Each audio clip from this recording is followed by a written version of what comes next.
Sir, bakit po sumuporta kayo kay PRRD?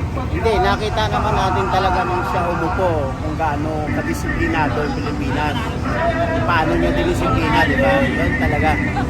Nakikita mo yun sa trabaho ng presidente. May malasakit siya sa tao. Kaya, siyempre, suporta mo sa tama. Kumusta naman ngayon, sir, yung administration? Bulok ng administrasyon ngayon, bulok. Walang kwenta, ang batas ko yun. Taga saan kayo, sir? Taga Binondo. Taka dito lang. Wala tayong maasahan ngayon. Mabawi na lang tayo sa 2028 dito. Sir, si VP Sara na-declaran na, sir, na tatakbo. Oo naman. Susuportahan niyo siya. Siyempre, buong pamilya namin, suportado yun sa Maraming salamat. Natutulog ka ako ngayon, nakita ko yung kapatid ko. Sabi nga dito, mapapirma sila dito. Kaya pupunta ko. Ito lang yung pinuntahan mo dito? Oo, yun lang. Dito. Salamat, sir, ha? Maraming salamat. Tay, kami naman. Sir, taga saan po kayo, sir? Summer po. Ay, Samar. Ano, tanong ko lang, sir, bakit niyo po sinusuportahan si PRRD? Idol ko po siya kasi unang-una, alam naman po natin about sa war on drugs, paglaganap niya sa droga, sobrang laki ng ano. Ngayon, bumabalik na naman, so ang hirap. Parang hindi ka na naman safe ngayon. So kailangan natin ng matibay na mamumuno ulit. Kailangan natin si Sara. Kaya sa kasi sa 2028, nagdeklara na siya tatakbo. Uh, Saan po kayo sa Samar, sir? Hipapa Eastern Summer. Hipapak, Eastern Samar. Sir, ano pong mensahe mo sa mga galit kay PRRD, yung mga anti-Duterte, anong mensahe mo sa kanila? Hanggang ano na lang sila. Hanggang comment na lang sila. Solid pa rin kami. Sir, ito mga maleta ngayon ng mga deliveries ng mga malitang pera doon sa mga bahay ng mga politiko. Anong komento mo doon? Dapat mahuli na yun sila kasi pagdarampong, pagnanakaw yung ginagawa nila, hindi tama yun. Kaya Duterte pa rin tayo. Ayan, maraming salamat, sir, ha? Thank you, thank you. Thank you. Hipapad, Eastern Samar.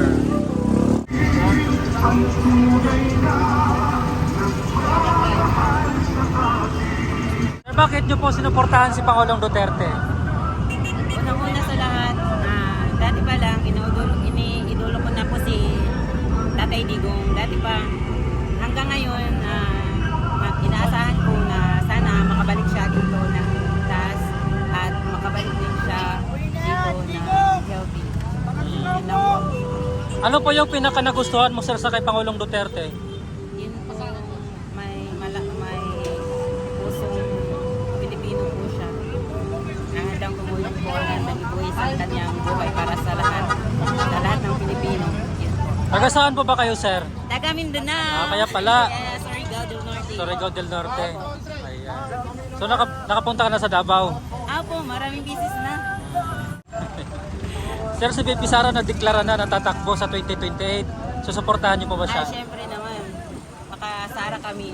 Maka-Duterte nga po kami. Ayan. Paano yun, sir, yung mga politiko nyo na sa Surigao del Norte, parang anti-Duterte na sila ngayon. Anong masasabi mo doon? Ay, maghanda lang sila Yung- sa 2028 na eleksyon.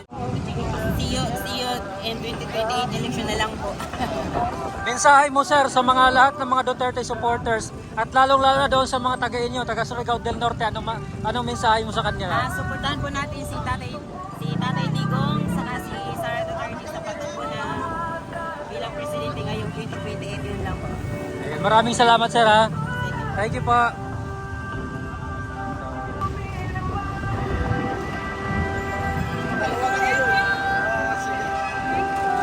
Ayan na sila.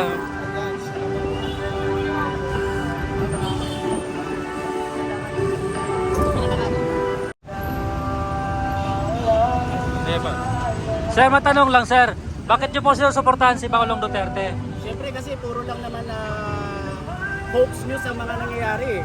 Kasi nakita naman natin, nung siya yung naging presidente natin, kitang-kita natin kung paano ulit ang Pilipinas. At saka isa pa doon, yung mga itinaso sa kanya, parang hindi naman related sa ano, kasi KJK lang eh. Madaling magsabi ng mga sinungalingan, kapwa natin. Kaya ngayon ako, naninindigan ako kay Duterte kasi siya ang presidente na nakita ko nagmalasakit sa sambayan ng Pilipino. Ramdam mo, sir, yung mga ginagawa niyo doon? Ramdam na ramdam. Kahit paano itawag nila, didilis, tutain. talagang naninindigan kami kay Duterte. Tay! Kami naman, Tay! Taga saan po ba kayo, sir? Sa Manibay. Malibay, Pasay. Pasay. Maraming salamat, sir, ha? Okay. Thank you po.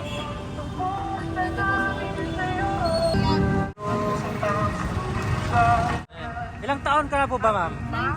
19. Ma'am, bilang isang kabataan or membro ng kabataan, bakit niyo po sinusuportahan si Pangulong Duterte? Ano po, nakita ko rin po kasi kung paano siya kung paano po siya tumakbo. Marami pong namatay pero marami rin pong naligtas ng mga kabataan. Ako po as a rape victim po.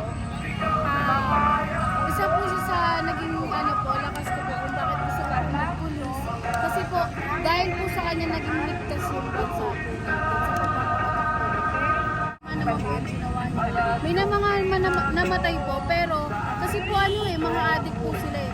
Kadalasan po kasi yung mga nagiging nang-rape na mga tao, yun po yung mga adik po talaga. So, hindi po nagagawa ng ordinaryong tao yun? Opo, Yung normal na nasa tao? tamang isip, tag-isip talaga. Kasi po pag nakapag ka po ng drugs, mawawala ka po sa sarili at may magagawa ka po na hindi mo namamalayan na gawin. Kaya po mas gusto ko po yung ginawa niya na sa mga nagda-drugs po, war on drugs, mas gusto po yung ginawa niya. Kaya po deserve niya po makapunta dito sa Pilipinas at maging Pangulo po. Naging safe po kasi yung Pilipinas. Taga saan kayo, ma'am? Sa Ningres po. Sa estudyante kayo na po. PCHS. Ano pong mensahe mo, ma'am, sa mga kapwa kabataan mo na galit kay dating Pangulong Duterte? Lalo na sa mga ginagawa niya doon, yung war on drugs particular. Ano pong mensahe mo sa kanila?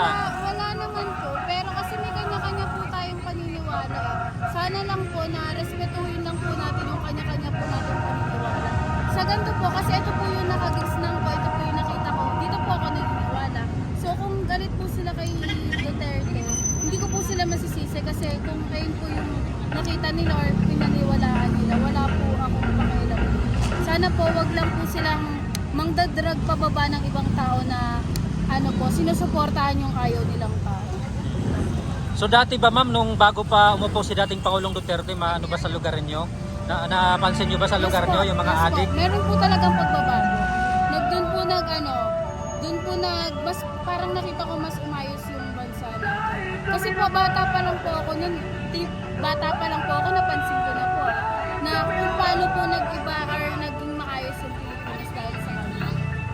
So nung panahon ni dating Pangulong Duterte, ma'am, nakapag-iikot ka ng gabi, nakapaglakad ka sa kalsada? Hindi ko po galing ikot ng gabi, pero mas nakita ko po sa balita. Kasi po gusto ko po yung mga manood ng balita dahil gusto ko po mag-police.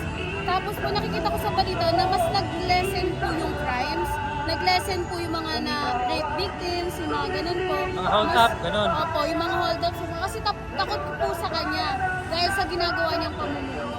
Wala po kasi siyang kinakatakutan or parang hindi ko po nakikita na parang nagtumakbo lang siya para lumikom ng pera. Kasi po ginagawa niya po ng dapat sa Pilipinas. Ano naman pong mensahe mo, ma'am, sa ngayong administration, sa tugon ng gobyerno natin ngayon sa lahat, sa mga peace and security, sa ekonomiya, ano pong masasabi mo doon? Wala eh. Nakikita ko lang po na parang bumabalik yung dating Pilipinas na sobrang delikado na. Like kahit hindi po sobrang gabi, may nagaganap pong crimes, ganyan. Tapos tumataas na po ulit yung mga rape victims, yung mga napapatay po, ganon. Tapos dumadami na rin po yung mga now-hold up. Kasi po wala na po silang takot eh. Parang kumbaga hindi po sila natatakot sa namumuno. Kasi parang pag nakikita nila, yung mga namumuno, ang tanging ang gusto lang is lumikom ng pera. Dati po kasi, BBM ako, dahil sa pamumuno ng tatay niya. Pero naniniwala ako na hindi kayang gawin ng pamumuno ng ama ang pamumuno ng anak. Kaya nawalan po ako ng gana kay BBM. So nabudol ka, ma'am? Yes po. Totoo na. Kasi po talaga, hindi po siya tama na Pangulo. Ano pong masasabi mo doon sa mga mali-malitang nababalitaan natin na deliver sa mga bahay nila? Ano pong masasabi mo doon? Reaction mo? Saan? Yung mga mali-malitang pera na ninanakaw nila, nababalitaan natin. Yun po kaya dapat po talaga vote wisely po. Dahil aralin niyo po muna talaga ang bawat educational backgrounds nila or kahit ano pong ginawa nila. Kahit maliit po man yan na ginawa nilang kasalanan, wag na po. Kasi po talagang tayo lang po maghihirap, magbabayad tayo ng buwis araw-araw. Tapos mapupunta lang sa mga walang kwentang tao at sa mga anak po ng mga walang kwentang tao. Ay, maraming salamat, ma'am. Ha? Thank you, ma'am. Ilang taong ka na ulit? 19? Sana makalaya. Thank you.